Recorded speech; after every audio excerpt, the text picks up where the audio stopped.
This thing is a suspected skinwalker. Skinwalkers are a kind of demon. Welcome to Paranormal Nightshift, your home for all things that go bump in the night and your fan stories told here. Today's story is called The Hunt and comes from Sarah. The old man sat by the fire, his weather face illuminated by the flickering flames. He told stories to the children, tales of old Navajo lore and creatures that roam the night. There are many things in the darkness, he said, his voice low and serious. Some are good, but some are very bad. And the worst of them all are the skinwalkers. The children shivered with fear. They had heard stories of skinwalkers before, but never from the old man. Skinwalkers are witches and wizards who can take the form of any animal they want, he explained to the children. They are dangerous and they are powerful, and they should be avoided at all cost. The old man paused, his eyes darting in the darkness before the campfire. I have seen a skinwalker once, he said. It was a long time ago when I was a young man. I was hunting with my father and we came across a large wolf. It was unnatural. It was unlike any other wolf we had ever seen before. Its eyes were glowing red, and it moved in a way that no creature should move. My father knew immediately it was a skinwalker. He whispered to me, "Run." The two men turned and ran as fast as they could, the wolf chasing after them, its snarl echoing through the night.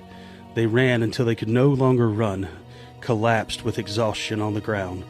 The wolf stopped a few feet away from them, its eyes fixated on them. Then it turned and disappeared into the darkness. The old man's father helped him to his feet.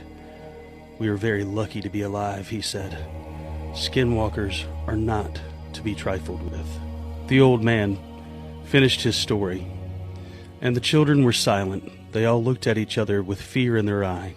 Don't worry," the old man said. "Skinwalkers are rare, and they usually stay away from humans. But if you ever see one, run away as fast as you can." The children nodded solemnly.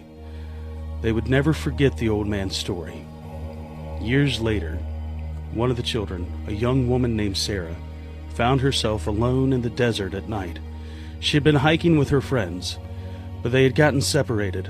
Sarah tried to find her way back to the trail, but she was lost. Sarah wandered through the darkness. She began to feel so uneasy. She had a feeling that she was being watched. She stopped and she listened, but she couldn't hear anything but the whistling of the wind in the trees. Sarah continued walking, but she couldn't shake the feeling that she was being followed.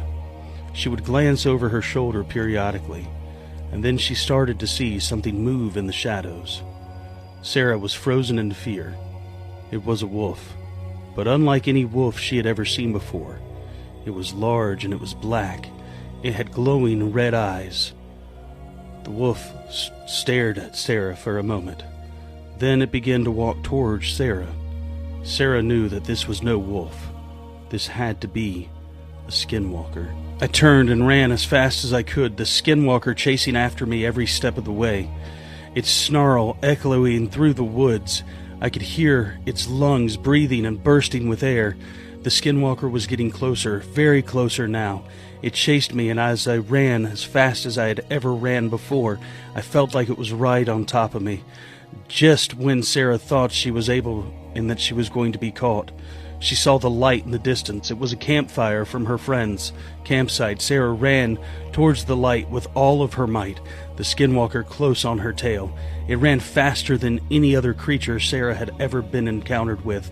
It was unnaturally fast, right on top of Sarah's heels the entire way. I could see the campfire now, running faster and faster. The skinwalker stopped at the edge of the campfire. It stood there for a moment, its eyes glowing red, and then it turned and just disappeared into the darkness. Sarah collapsed to the ground, exhausted and terrified. Her friends rushed to her side, asking her what was wrong. Sarah told them about the skinwalker, and they were all shaken. Sarah never forgot the encounter with the skinwalker. She knew that she had been so lucky to escape with her life, and she knew that she would never go hiking in the desert again. So many stories like this, ancient lore and culture that believes that by saying their names, it gives them power. But somehow I continue to get so many reports of these skinwalkers and of these other cryptid creatures. They seem to be coming in and flooding my desk every day. Have we normalized the idea that these things exist, so much so that we've now given them the power? Tell me what you think, and thank you for watching Paranormal Night Shift.